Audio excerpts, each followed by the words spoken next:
Hello everyone and welcome to the weekly Poker Showdown brought to you by Party Poker. I am your host Jaime Staples and thank you very much for joining me this week. We have a great interview with Anatoly Filatov. He is a Party Poker Team pro. He just came off $1 million score at the World Series of Poker of Europe. So I wanted to talk to him a little bit about that tournament specifically, but then also what led him to get to play $100,000 buy-in at the World Series of Poker Europe. We talk a little bit about Twitch, some of the gossip in the poker world, including re-entries. So all around, a really good conversation with a guy that not a lot of people are going to know unless you're in the Russian poker community. Thankfully, his English is really good, so we were able to have a great conversation. But a guy that I actually didn't know too much about until I had this conversation today. It was a lot of fun, so I think you all will enjoy it as well. But before we get into that, let's talk about some of the online and live results from this week. This week on the online felt, we need to address the elephant in the room, and that is the Party Poker Million event, which obviously did not run on Sunday. If you did not hear about this, you probably weren't playing it. But basically, there was an issue where the Day 1D players were not seeded into Day 2, and then it wouldn't let the tournament clock be paused, and people were playing for an hour. It's just a big mess. So we cover that whole thing in the interview, and I talk about with Anatoly a little bit. So I'll defer you to that interview if you want to check out information about that.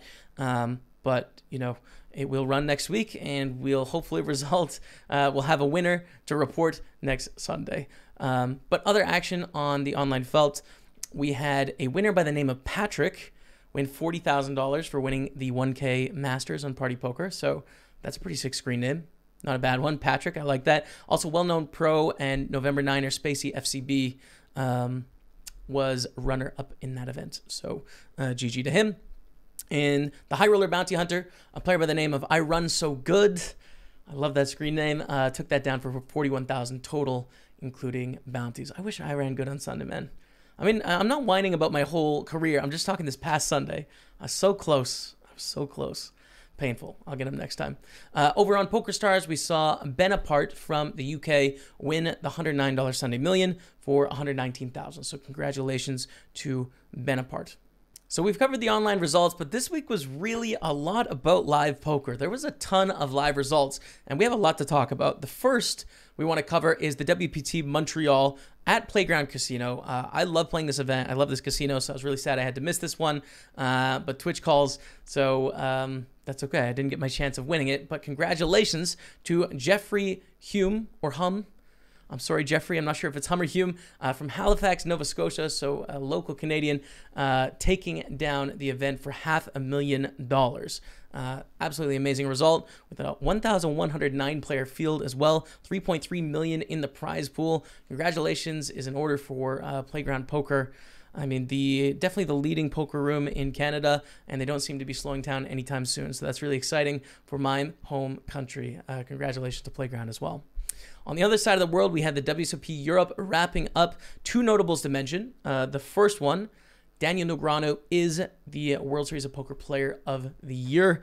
This is an incredible grind. I mean, when I first started playing poker 10 years ago, I was reading books written by Daniel Negreanu, and he's had so much success, right? He financially and then also accomplishment-wise, he's accomplished everything you could imagine in this game.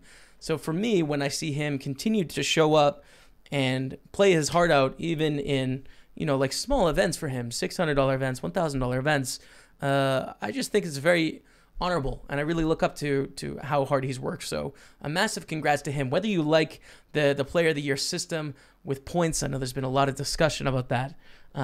You can't debate that the work ethic that Danny puts in is quite amazing. So huge congratulations to Danny Negreanu on being the World Series of Poker Player of the Year.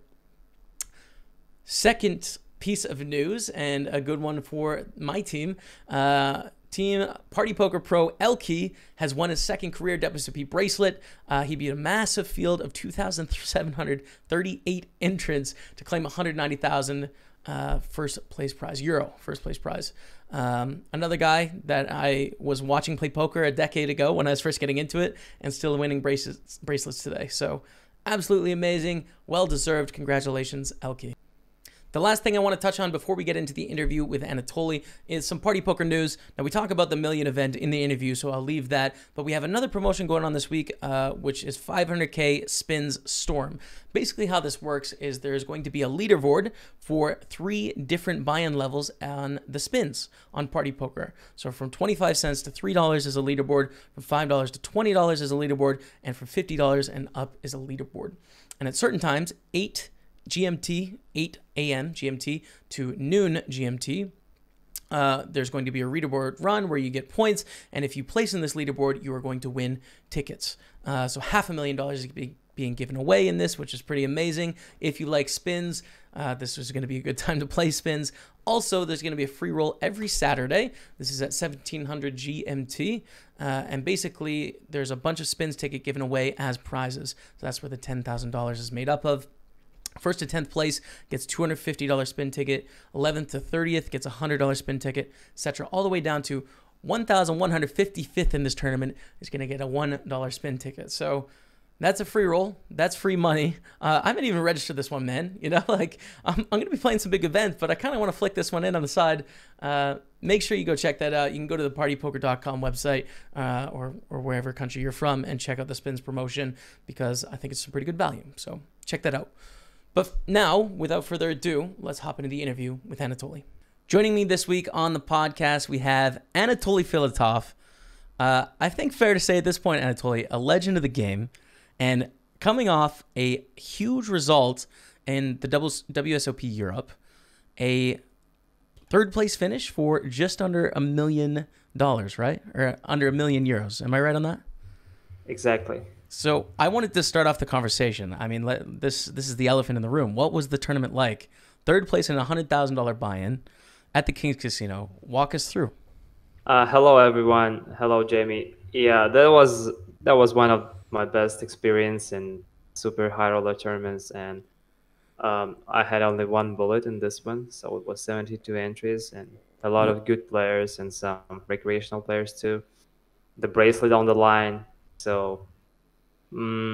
I started late rage and then finished day one with 3x of starting stacks, 6 million. So I was second in chips.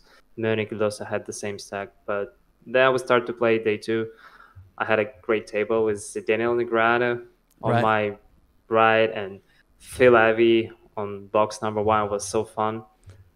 Then the things goes, crazy. I lost a little bit. Then I had a crazy spot with Daniel and Munich, so I triple up, but we all had more than average. So after those hand, I had like 3.5 or 4 average stack, and it was crazy, absolutely.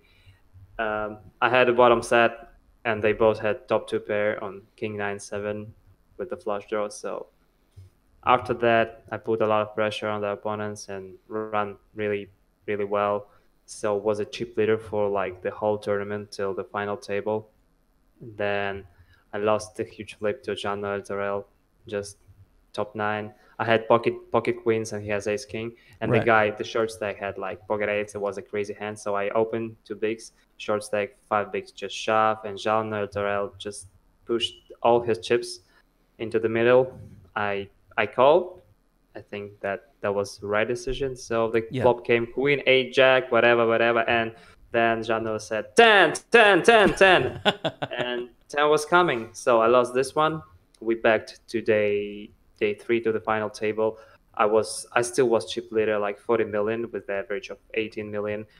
If I wouldn't lose this one, I would have 50% of the chips in play.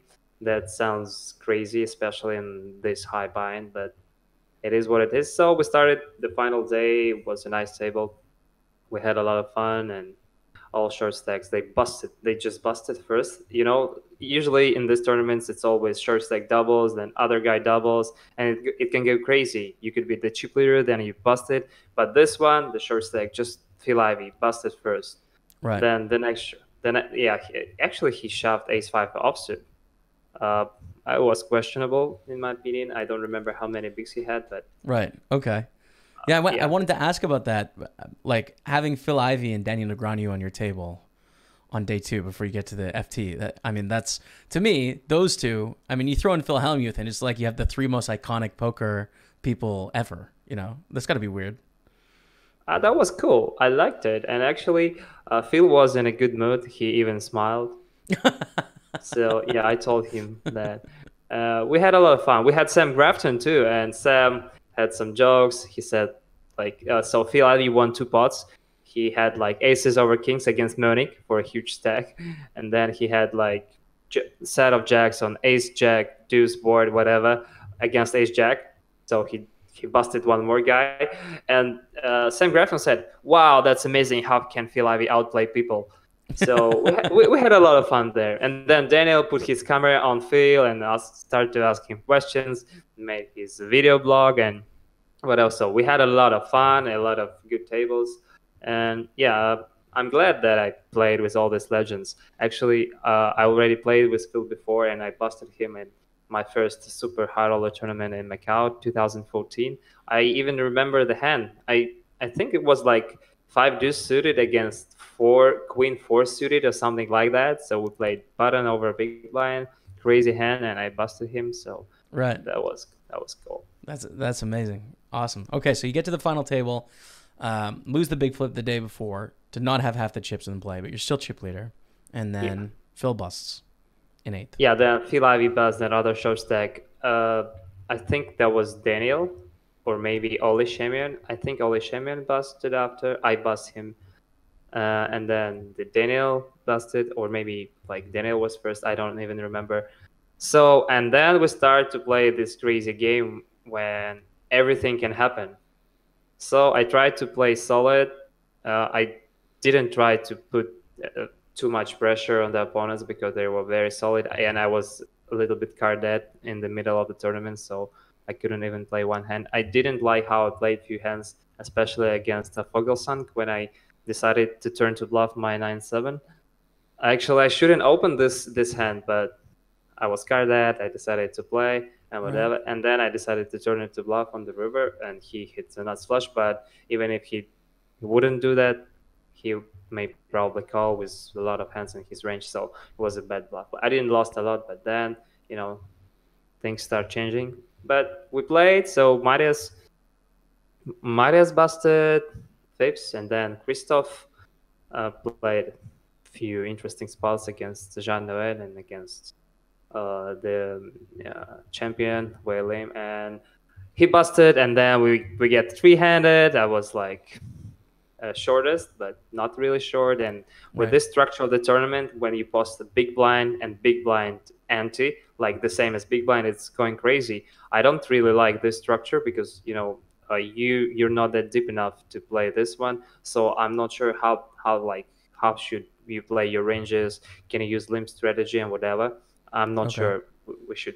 I don't think that anyone calculate something here, like the bet sizing of opening and whatever.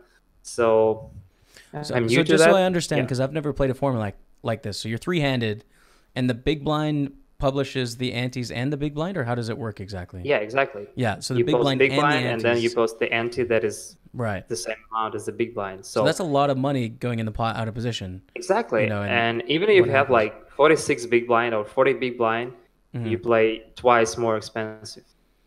And the same thing in the heads up. You post small blind, and then you post big blind and big blind ante.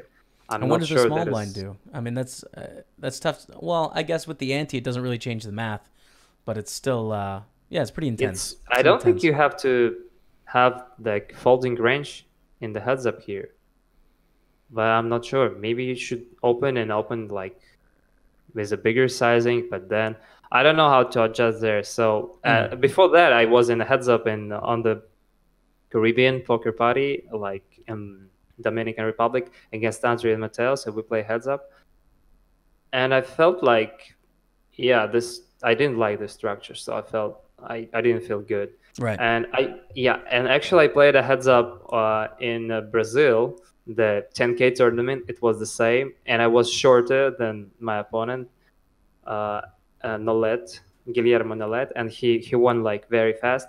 But I didn't like the structure, so I'm not sure what kind of hands should I just shove with my like 15 bigs, because it should be much wider. Yes. And and calling ranges too. So it's so difficult for me. I don't complain because like the structure is the same for both of us, but it's just different thing. Right. Yeah. Different.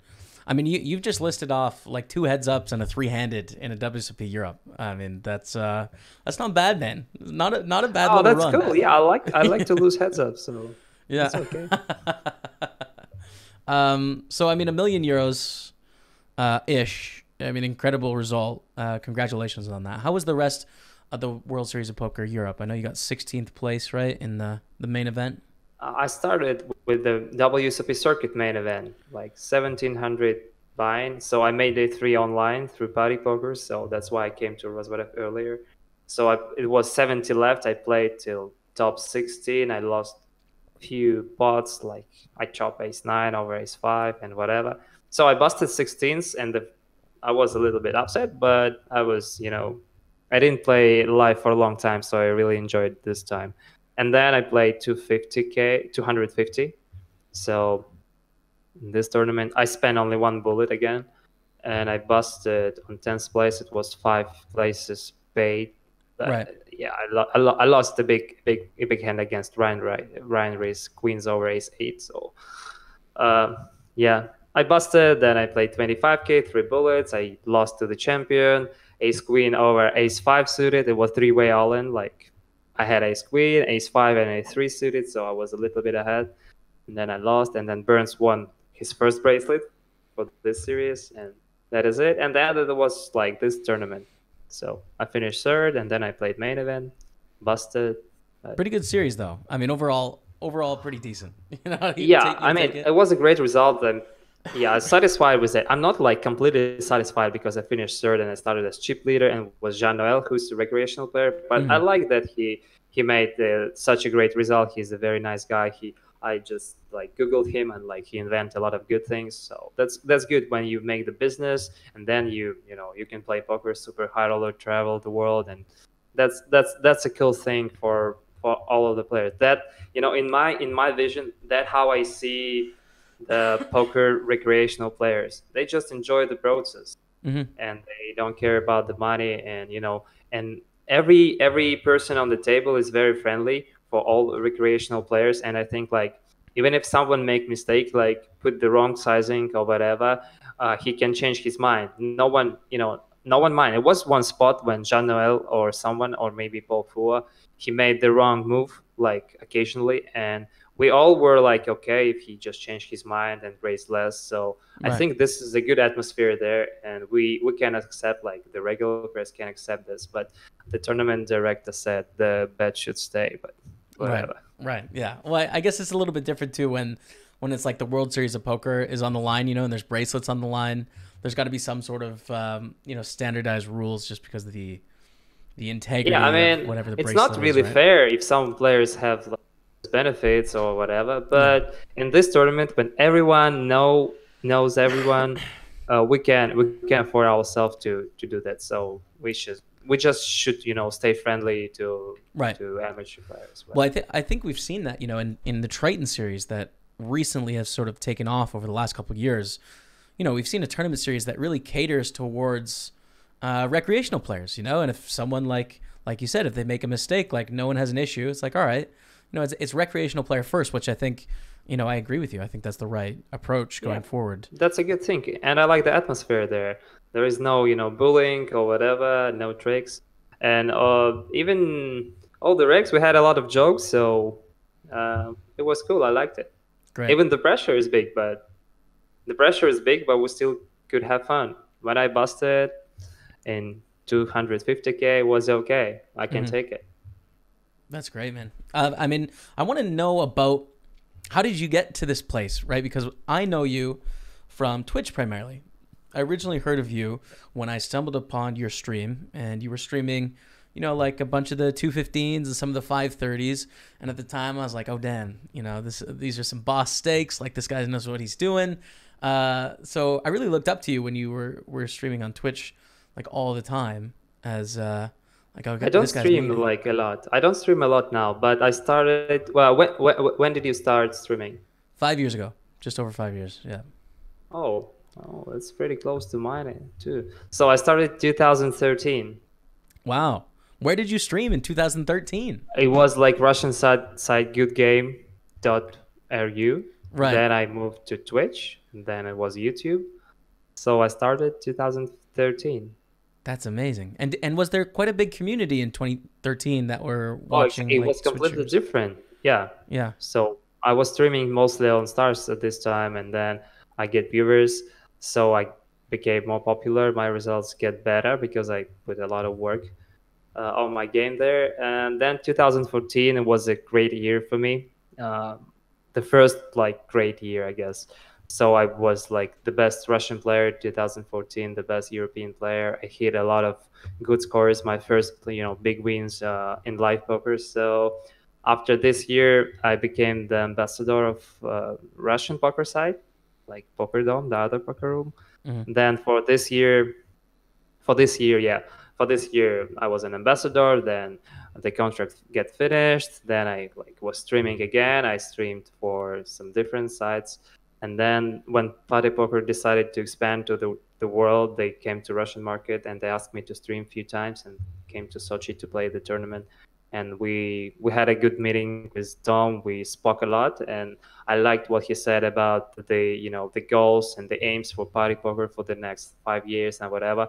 So it was like just one meeting, and we decided that we're good for each other, and I became Party Poker sponsor pro and ambassador. So after that, I stream on Party and I play on Party and travel to many series, and I like how live poker is growing now, and I like that Party went to the market, and the other sites, they start to do a lot of good things too for the players. So for the players, this battle between the big giant companies like Party, Stars, and E08, whatever, it's very good. So absolutely, for the players, it's great. Yeah, I mean, I think I'm similar to you in that I have worked with two poker companies now, and one thing that I know is true within both those companies is everyone's excited for competition, because whether you're on the top or you're down low, it gets stale if there's nothing to fight for. If businesses just have an easy way to mint money, there's no competition, right? So I've had the same experience. It's just like very liberating to work with Party Poker this year because everyone is just cares so much, dude, and are just like scrapping and doing everything they can to like encourage every new player to like just try it, and try and gain the loyalty. So that's a really exciting feeling, and I think it's good, and hopefully we have more competition in the poker world going forward. Yeah, that's for sure. And I like that the Rob, he likes to play poker a lot. So Tom, he also plays poker. They understand. Yeah. What does what do we feel?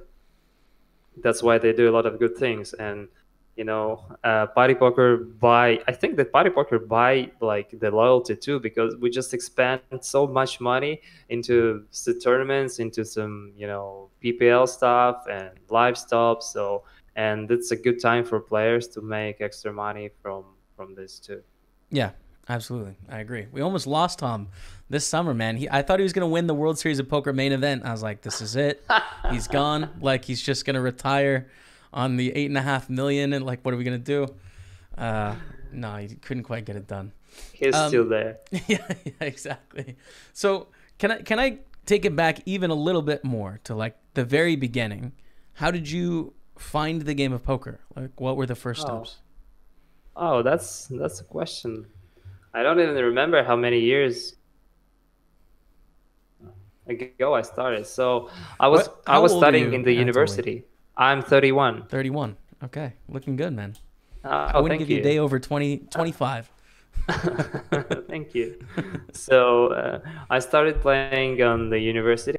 So my friend told me this is a cool thing on TV. The poker was on TV in Russia for this time, and I saw this like stream when players played. I guess it was like Kitty Libert and maybe Jennifer Harmon and whatever, Semi Farha, all this, the old school stars. And I saw the show, and it was a good commentary from Ilya, who's always commenting like EPTs, millions and whatever. He's like the best commentator in Russia for poker.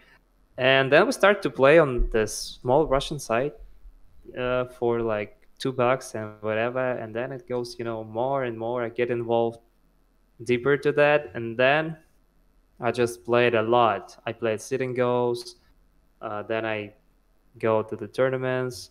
So, and then I just start to make my blog. Yeah, then I start to make my blog, then I start to make YouTube and whatever. So I started with just the smallest buy-ins. I played cash a little bit, and then I went to sit and goes and multi-table tournaments. Awesome. I mean, it sounds similar to a lot of the professionals I've had on the podcast this week. Something that I noticed. I get free $50, Yeah, free 50. That's how you got going? Yeah. No, $50 from Poker Strategy. Right. So it was on Party Poker. My first 50, bucks was on Party Poker actually. So I hope they're happy now if they have something from me, but I'm not sure. Yeah. So I started with this $50, but I lost them.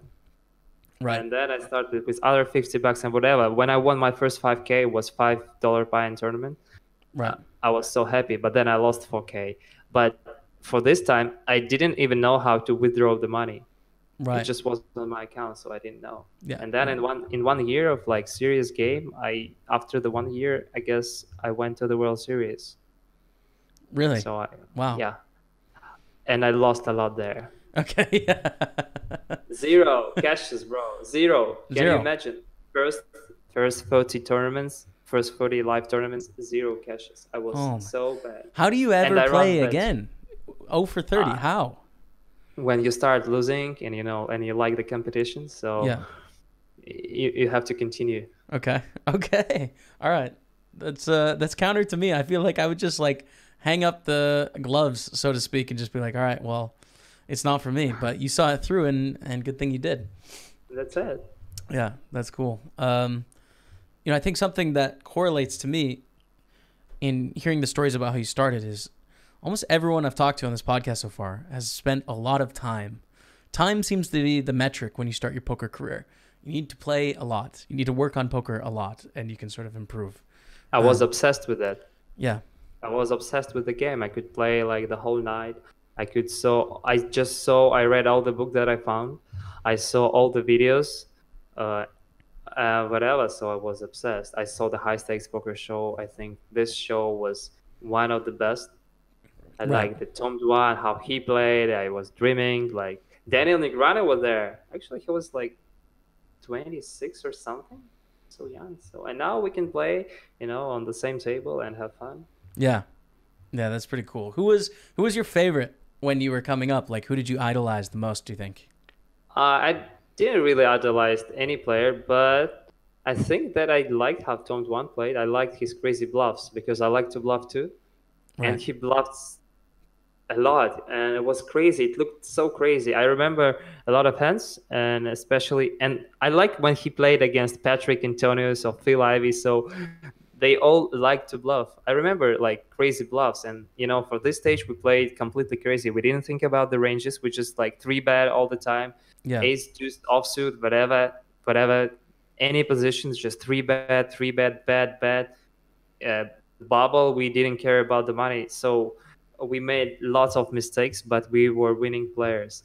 And I remember a few hands like crazy bluffs. One of the craziest was when Phil Ivey 5-bet shove 5 deuce against Lex Felhus. Right. Yeah. That's now infamous with Lex's Twitch fame. I also like the hand when Ike played on the heads up in Bahamas or whatever. He was very young.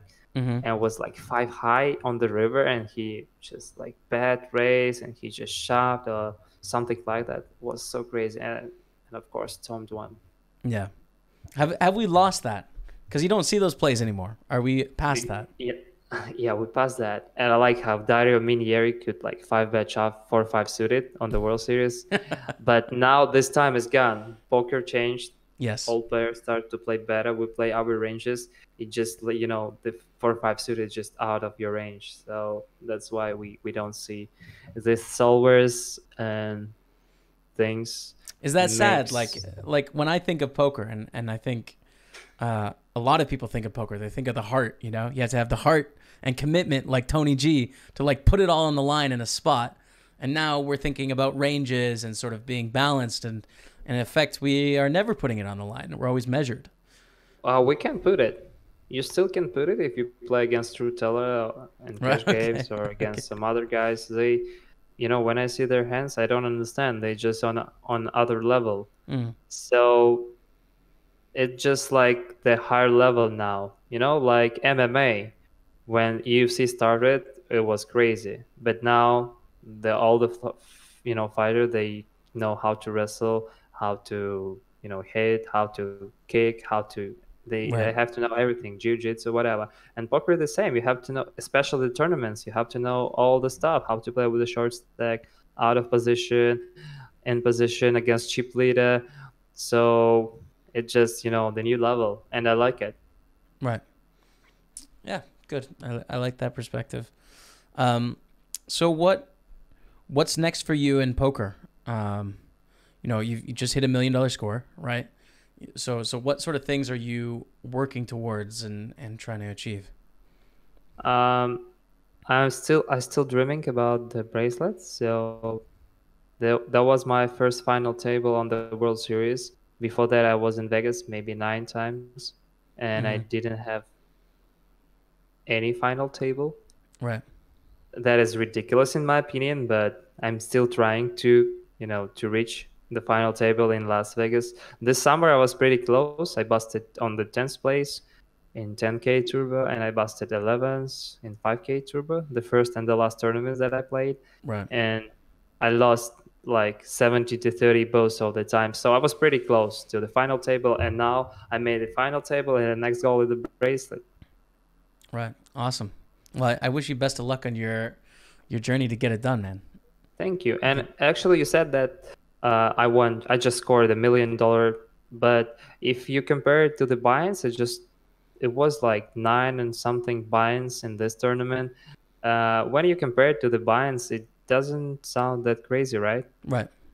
Yeah, absolutely. I So think, well, there's two ways of looking at it, right? It's the way that poker players look at it, like me and you, and we're like, okay, so that's 10 buy-ins, and like that's good. But I think it's more fun, especially in a podcast, to look at the real life dollar amount, that's exactly. associated, because that's the allure of the game, I think, to a lot of people, is that Someone craziness. can win like 5 million in prize money, and he's still losing. Yeah. So you never know how much you lost before, and especially in this all super high roller tournaments, it's difficult because we have a lot of horses. Like most of the pros that are playing, they get staked to these tournaments because you have to have the massive bankroll to play it for your own money. Mm-hmm. And we have some amateurs who are, I think that, I'm not sure, I don't know how it works, but I think that most of them there is like they stake some players, Right. and it's kind of battle between the whales, and we are just professional players. We just like to play and to achieve the goals. And people, they saw that you won $1 million, but if you compare it to real money, it can be even nothing. Yeah. So Absolutely. Yeah. It depends what percentage you have, and if you're in makeup, like I know stories have come out about Bryn Kenny, this year before he won the Triton event, right? And I'm not sure on the exact figure, but he was stuck, somewhere between 1 and 3 million in makeup, coming into the year, and he cleared it before the Triton event, and then he took like a huge percentage of himself, and had this crazy cash. I think probably one of the guys you would consider to have the most aggressive bankroll managements would be Bryn Kenny. He swings a lot. I don't know how it works, and people can say, a lot of things, but we never know who has money or No, who you has don't. not. You don't.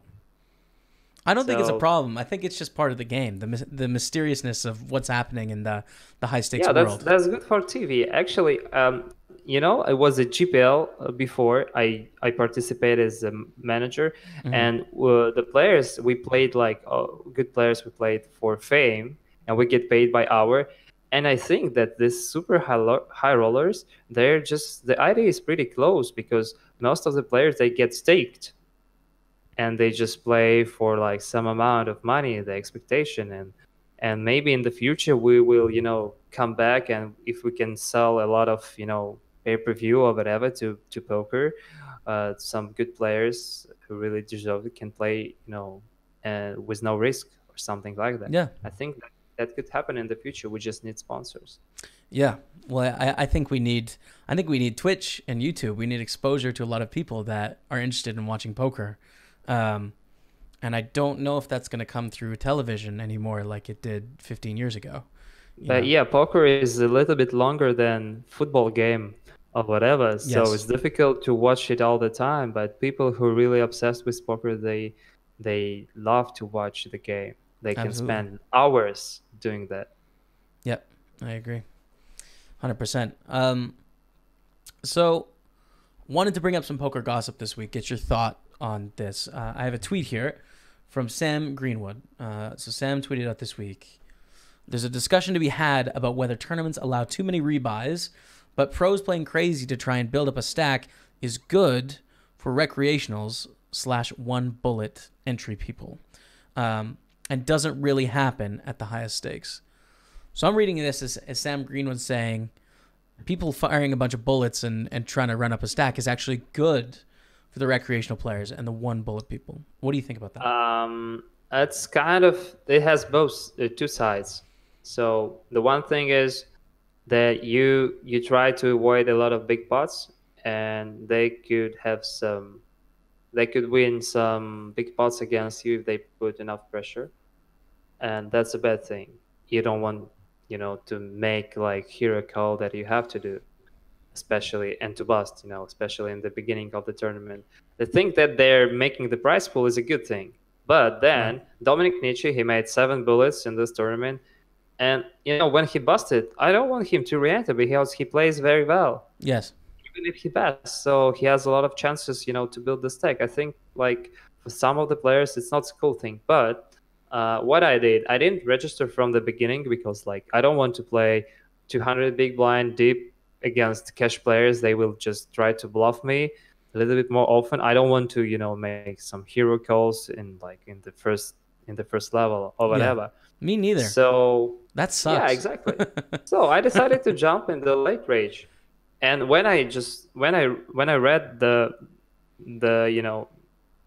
poker news, it was like, oh, Fogelsang busted at level 1, Nietzsche busted on level 1, and Burns had 7 million after level 1, 13 players, and I was like, how's that possible with like 250 BB deep or whatever?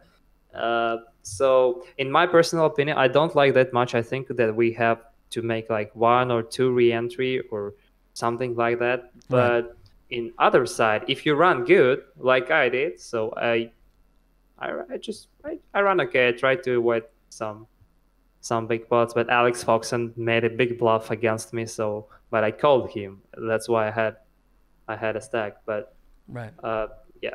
The pressure is too big. So I think we should make like 2-3 re-entries, and then if you play with 1 bullet, you have a bigger chance to win the bracelet.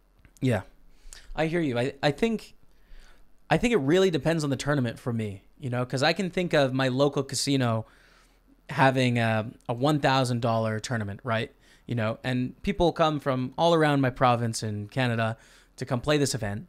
And it's like they drove 3 hours. And maybe if this person busts, they want to re-enter. It's not full of sharks taking advantage of a good situation. It's like people are having fun. So in that instance, I'm all in for 1 re-entry. That makes sense to me. But in a tournament that is a smaller field where there's a lot of recreational players and then a lot of pros, it's just, I think to me, it's clearly in the favor of the pros. Because, let's take $100,000 buy-in. Let's say the recreational player loses 10% of that on average, so 90,000. The pros, I think, are going to be taking money out of the field. So if you just add more pro entries, I think more money is going to be lost by the amateur on average. Exactly. Yeah. That's the true thing. Yeah.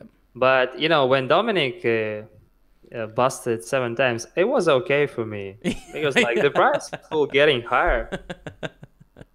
How much Dominic money do you think you have now? Like, did you scoop up like 60,000 of Dominic money in that tournament, something like that? I don't even know, but it's very difficult even by psychologic. If you made 7 bullets, you have to finish 3rd at least. Yeah. To win something. That's insane. And actually, the prize pool was the prize zone was 11 players and 72 entries. So I think that I was wondering about that. I thought that it should be maybe 9 players in the money or something, Mm, but right. it's still tough. It's tough for amateurs. But if you're amateur and you don't want to do all this stuff, you can just maximum late rage like Sean Deep did. Right. But he's not an amateur. He's a pro. He Yes. just Chris Ferguson. He just late raged. So they just avoid all these things. Yep. Then one double up and you're in. 40 bigs, boom. And that's it. That's the next topic that we're gonna cover in the poker world. I feel like right now we're on re-entries and player of the year races. I think that's 2021's problem of like how long can late reg exist? You know, I think we're going there for sure. So, Party Poker Million, did you play on Sunday? Did you make it in? I did play, but I busted before everything get crushed. Right. Yeah. So I need to touch on this because obviously this was unfortunately the biggest party poker news of the week, and it's not the best news. But so there's a $215 buy-in million that's happening every week on Party Poker now, and there's 4 days to get in. Day A, B, C, and D. And day D is on the Sunday of the day 2, right? So you can play the whole tournament in one day. So the players that played this past Sunday, there was a glitch in the system. This is the first time it ever ran where they didn't get put into day 2.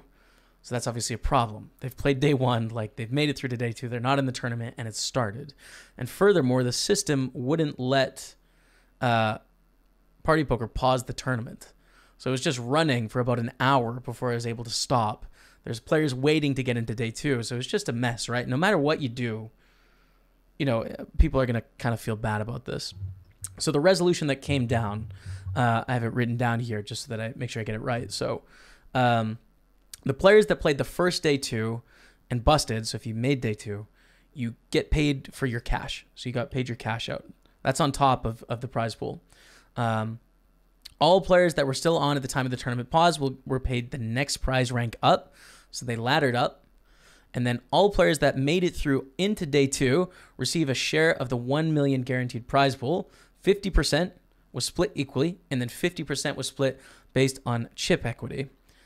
And then furthermore, all the players that made day 2 were given $215 Party Poker Million tickets. The 1 million guaranteed, which by the way was going to overlay about 80,000 before all this happened, ended up being a 1.6 million prize pool given out by Party Poker. So I mean, we're on the team, right? Like we don't really have the ability to influence like these software glitches, but it's not a good feeling for players to have that experience. But at the same time, I'm super content with how things panned out in the end. Like 600,000 was paid on top of the guaranteed prize pool to make up for the mistake. So yeah, I just wanted to get your thoughts and. I was very disappointed about this thing, and I had some messages in my Instagram, and people asked me what's gonna happen and whatever. Mm-hmm. How's it possible that software works like that? And that's kind of that's true. We should run this tournament. I like the idea that this is 215 buy-in, and the prize pool is so big in the first place would be amazing. And this is the tournament that all the players wants to play. When you get into the Sunday, you just want to play this one and win a lot of money. That's, the idea, the American dream or something like that. Right. To get rich fast. And, the thing that happened, that's so disappointing, especially if you would have like a big stack or if you busted before. I busted before day 2, so I get nothing. Right. So I'm okay with that. But yeah, and I hope that we will continue doing this tournament. I heard a lot of things, but they will still decide will they run this one again or not. So yeah, I hope they will, because the idea is great. Maybe we have to make one more starting day, or make like each day on the week we can make the starting day of this tournament and then reach the prize pool. Right.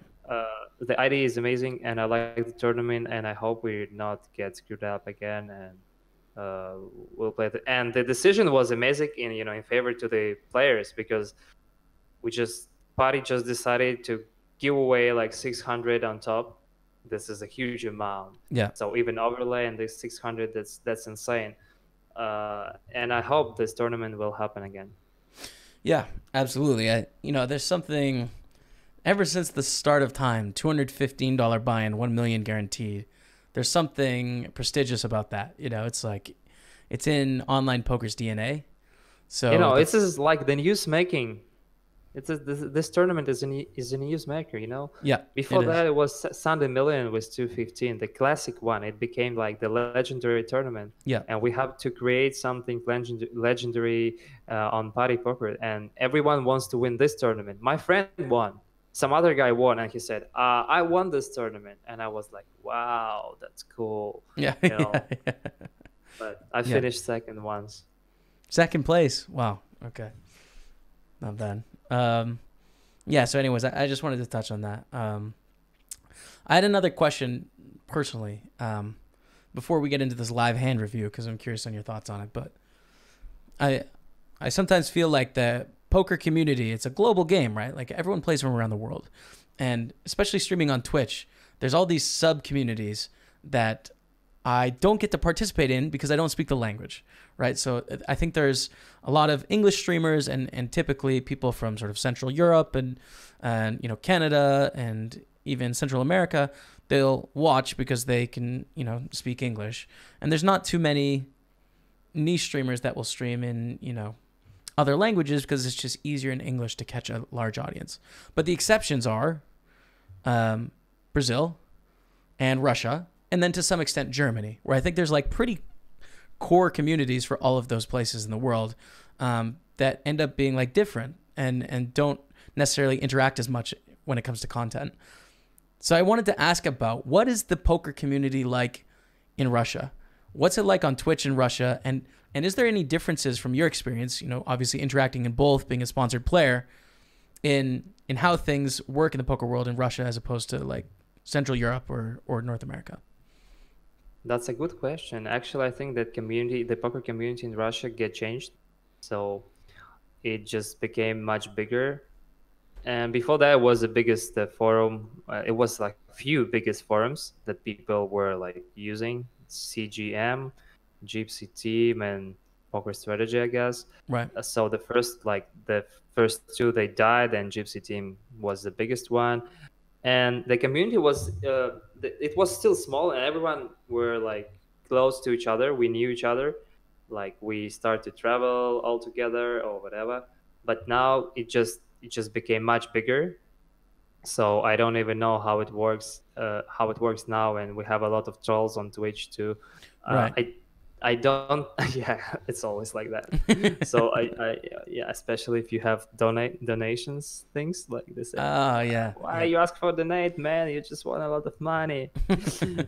You're homeless or something like that. So, whatever. I didn't stream for a long time. Actually, I just started to work on my own brand through my social media. Instagram mostly, because in Russia we use Instagram. In UK and in US people use Twitter a lot. Mm-hmm. But in Russia we use Instagram mostly. So I don't even know how to say that, but we have like small community of players who are traveling to all the stops, and like we know each other, and we texting each other mostly in like WhatsApp messengers and like Skype and whatever. So we just getting aside of like the main community. We don't have the main platform where you discuss everything. Like before that, we discussed hands, and people worked on the game together. But now, like most of players, they just get to their private groups and try to work on the game with that. So it just changed. It changed, and the main market, like the English speaking market, is much bigger. The audience is bigger, and I think the audience is not better. People, they just like, they used to pay for the content or whatever, so they're more polite to you. They're more, I think so. So they're more used to do all this stuff. They more respectful. So I'm not sure about Brazil, how it works there, but I know that the Russia and Brazil are the biggest markets for poker. Yeah. Even if it's like a gray area. So right. Well, it's the same for you me. know? Like, I don't know how it works either, which is why I'm so curious, because it's just like, it's a world that I can't break into and understand. But I think there's some similarities, at least when it comes to forums, you know, hearing about Gypsy Team. Like, I think of 2+2 forums was like where I started talking poker, basically. Like, that's when I really got into it and I communicate with everyone. It's the same thing in the English community. Like, 2+2 forums have mostly died, except for, you know, there's a few people left. It's a core community, a little bit more toxic maybe. But like communication has moved to places like Twitch and YouTube and Instagram and Twitter and all that. So Yeah, and now, yeah, before that I had a blog on Gypsy Team, but then, you know, the atmosphere became very toxic. I was like accused in, you know, having bots or whatever and some other stuff. But yeah, I'm not banned anywhere. So, right. and I always play for my own. I put my hand history on like on YouTube or Twitch. So, and we just start to build our own brands, like in just speaking to your own audience through the YouTube, because there is a lot of new you know, players, new faces on YouTube, Right. and Twitch is different to YouTube. I Mhm. was surprised. I thought that should be like you know, the same people, the same audience, but Twitch is different, and I like YouTube more. So I stream. When I stream, I stopped streaming a lot. When I stream on both, on YouTube and Twitch. Right. But I liked YouTube more. Yeah, it is interesting how it works. Like on my YouTube channels, I will get, you know, very fishy comments, you know, about hands, like very, very beginner experience on YouTube.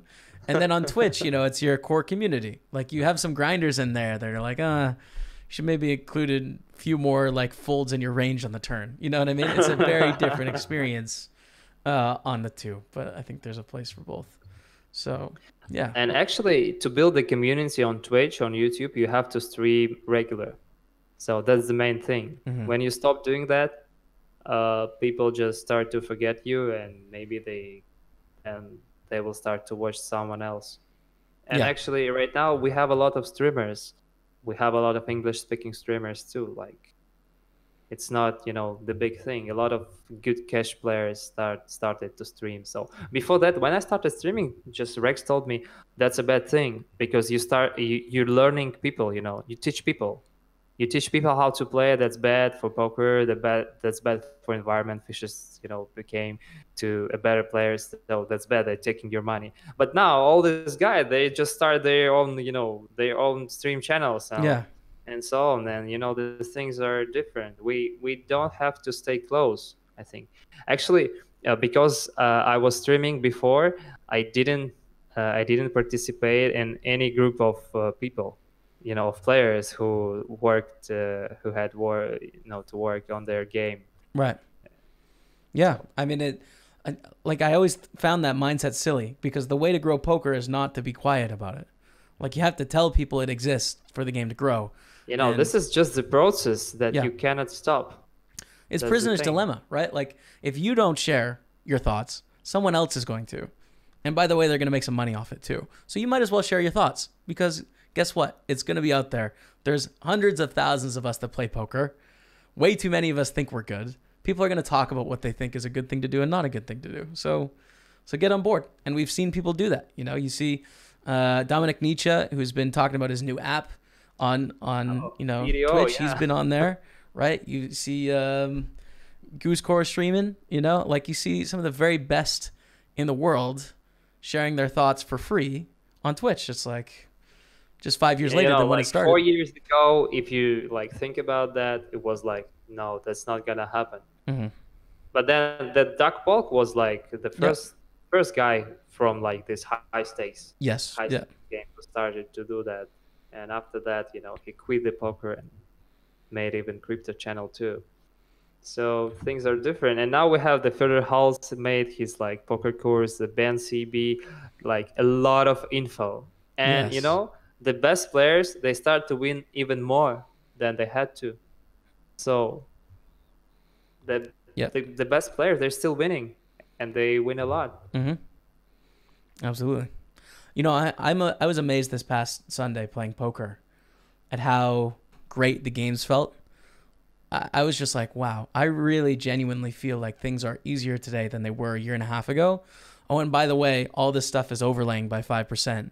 So I'm immediately like turning an ROI, you know? I was just like, wow, the poker world has so much room to go to be truly efficient. You know, you think about the stock market, like you're never going to get an edge just by like pulling a trade where like someone made a mistake. Never. In poker, you can find it every day. Hundreds of them. All over the place. But I think that feels getting tougher too. So there are two sides. The best players, they start to win more, but Right. there is a lot of players who just stop winning. Right. And they quit poker, or maybe like they start to play like lower limits. So, you know, you have to work on your game to stay on top. That's the thing now. The middle has been cut out from poker. I feel like there was a lot of people in the middle, including myself, that I wouldn't have got started if there wasn't an opportunity for an average or bad pro, you know, like 6 years ago, because pretty much you could spend some time, click some buttons, and you'd figure out how to make enough money to live 6 years ago, you know, 7 years ago. That's definitely not true anymore, for sure. It is. You're right. Yeah. But if you started to stream at the right time, so you have your media value, and now you can earn money like to be attractive to other players. That's the thing too. Yep. Okay. Good choice, Jamie. Sorry, what was that? Good choice. Good choice, Jamie. I did the same. And actually, you always can make some money from Bill Perkins. I mean, listen, the Bill Perkins prop bets, they're a thing, you know, but they're not easy. It's a lot easier to make money just playing cards, I think, than taking on Bill Perkins prop bets. That's my take. Actually, you should bet like that your weight difference should be a few pounds, but then you have to stay in this weight for like half a year. That should be the next. I mean, we could have done that, but man, it was an intense bet. We had Matt on the podcast for the first episode, and we both asked, like, if we had the amount of money we had now, would we do it again? We both said no, even knowing we would have won. Why not? It's too hard, man. There was no risk for you, like there was no risk, but like if I could know right now, if I could do it again, and I knew I was gonna win, so I'd get paid $75,000, I wouldn't do it. It was too intense, man. The pressure that was on us, and then the time scale in which we did it. It probably took 5 years off my life. It's crazy. It was nuts. I'll never do anything like it, but I did learn a lot. Like, I think at the end of the day, I'll be better off in that, you know, it taught me a different way of living, and like. So what happened after? Did you get to your normal weight or like your previous weight? What happened? What's the difference in your weights now? I don't know what it is now. I've definitely put on a lot since. I quit smoking like 4 months ago, so that's been a bit of a battle, and slipped in some bad habits. But no, we did get to the same weight, and then we took on a second bet to like get shredded, basically, like under 10% body fat, and we failed that one, unfortunately. And then sort of we haven't booked any bets since. So 10% of fat. Yeah, that was our second bet. That's very athletic. Yes, yeah, very much. We didn't make it. So how much you lost for this bet? We lost $50K. It was 50 to win 150. So we gave him back 50 out of the total 150 he paid us. But good job, Bill. I like Bill Perkins. He's a very nice guy. Actually, he went to Moscow, I guess, last year, and he liked it. So maybe you have to go to Russia too. I'll have to check it out. I've never been. It's definitely somewhere I want to go, for sure. That's a thing. Okay, so let's check out this hand. We got a live hand review. You got it up on your computer? Oh, yeah. So I haven't seen it yet. I just see the title from what Party Poker sent.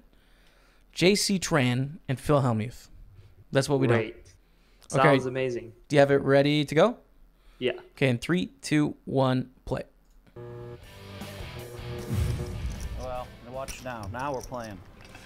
He was playing already. What are your thoughts on Phil Hellmuth, by the way? I like him a lot. I play with him. And, you know, I just enjoyed the experience.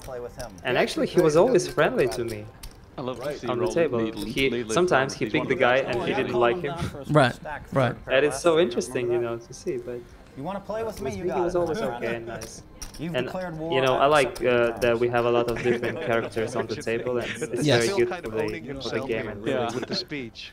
So I feel like he's not actually serious when he is jabbing at people. Like you can tell when you play with him, Helmet had been like he's only going to pick on someone if he knows they can take it. You know, he's not going to try and really get him. I think he gets tilted a little bit sometimes. Oh, for sure. Yeah, absolutely. 100% he does. Yeah, but you can Punish get him for raised. limping. Yeah, punish him. Teach him a lesson. Punish the limpers. Yeah, punish He's them. So doing the what's same going way on? all the time. It's- Helmet cannot deal with JC Tran limping. He just like Phil raised he that can't 10 accept deuce, it. so it's Joel Brunson. He's raising It's kind of a small okay. blind. All right. It's funny how he announced Okay, the it raise was is and then questionable, immediately but raised. this is like It's Joel like Brunson. he's just so steaming. Yes. Oh, he's steaming here. It's JC defense, He just cannot bear to be shown 4-5 up. suited.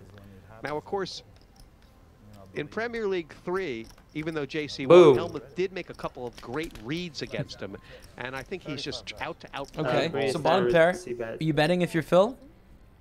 Yeah, I always bet ace high boards against the what is the position? I don't know how Big blind, Helmet's going to right? butcher this hand, but I just remember it. Uh, He did.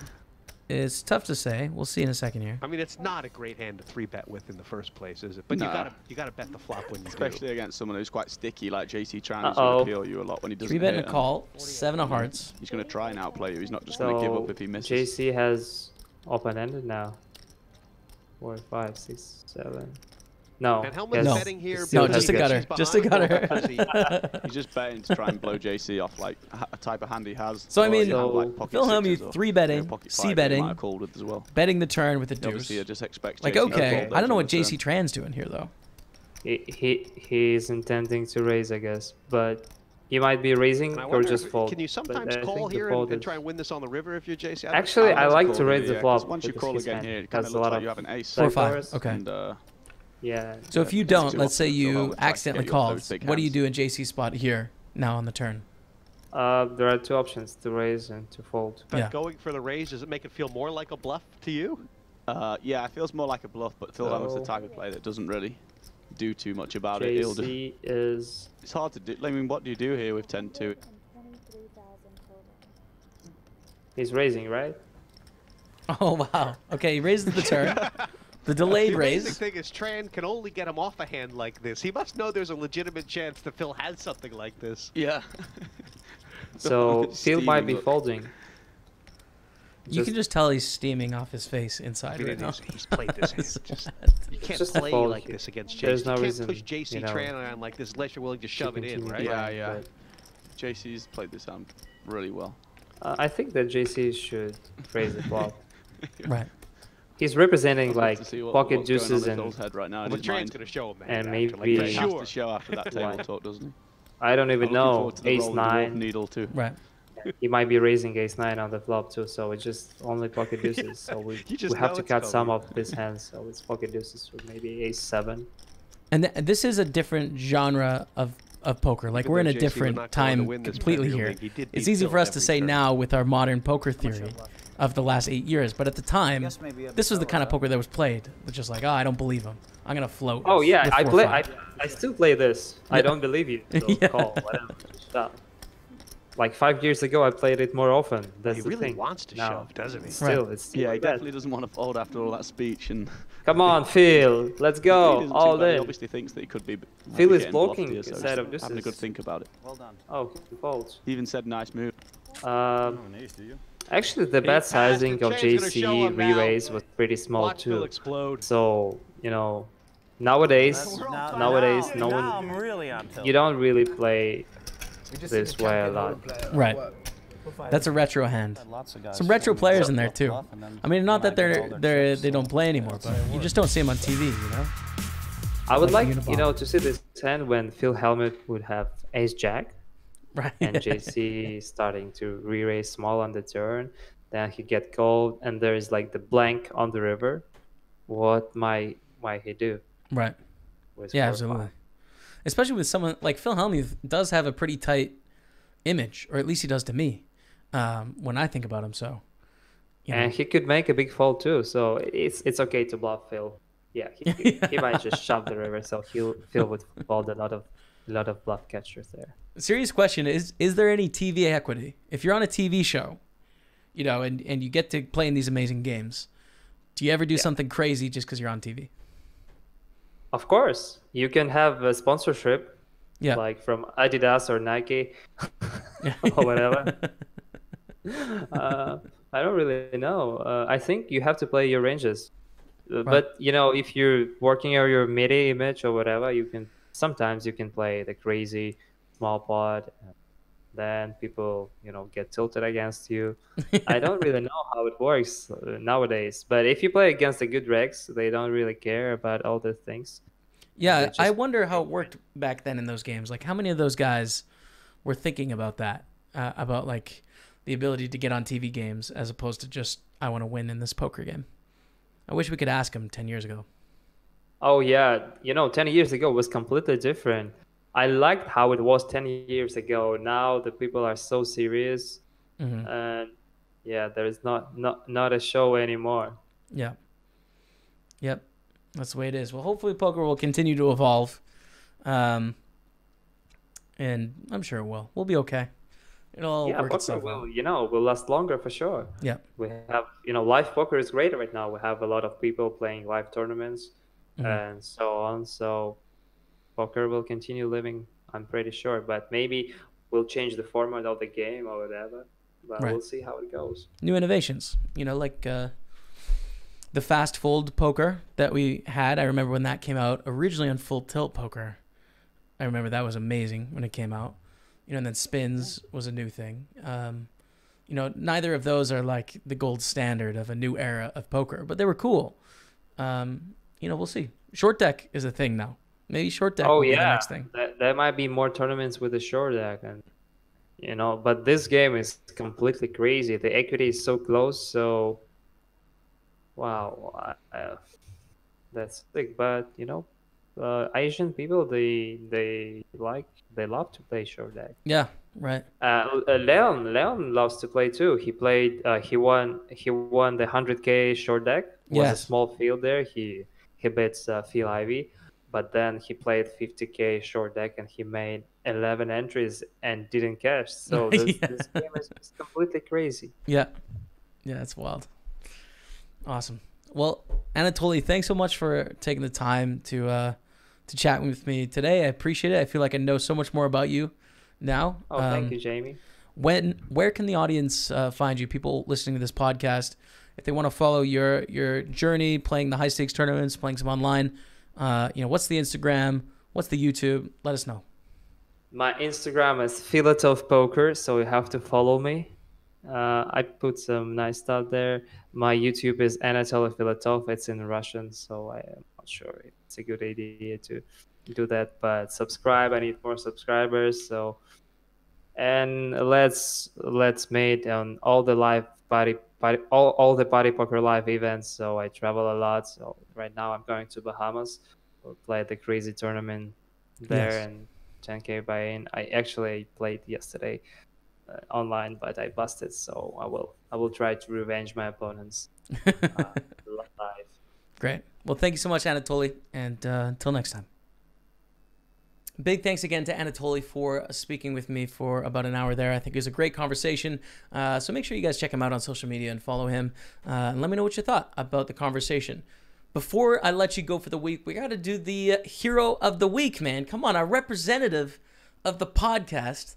See if we can get some podcast run good for them and get a tournament win. So to recap some of the results recently, Ina Joy played 1D, which was one of our past heroes of the week. Unfortunately, it did not make it through to day 2 in the million event. So Gigi. Now, K Thompson 85 did play 1D, made it to day 2. Now, of course, the tournament didn't end up running for day 2, so they are compensated accordingly, right? They're paid out, 50% of the prize pool, split evenly, 50% by chips, as well as another 215 tickets. So best of luck next week in the 215. K Thompson. And we need to run another competition. We get to run another competition. So this week, use the hashtag JSPokerHero. And what I want you to guess is how many entrants are there going to be in Thursday's Million tournament, okay? So in this Thursday, Party Poker Million, there's a flight into, it's day 1B, a flight into the event. Actually, it's day 1C, I apologize. So on Thursday, how many people are going to play the flight into Million Day 2?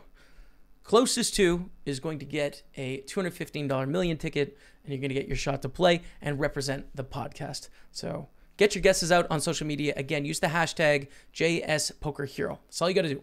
Number, hashtag JSPokerHero. You're good. You can tag me too. Follow me too. Why not? Follow me. That's all I have for you all today. Thank you so much for watching the show. I very much appreciate it. I'm enjoying doing this.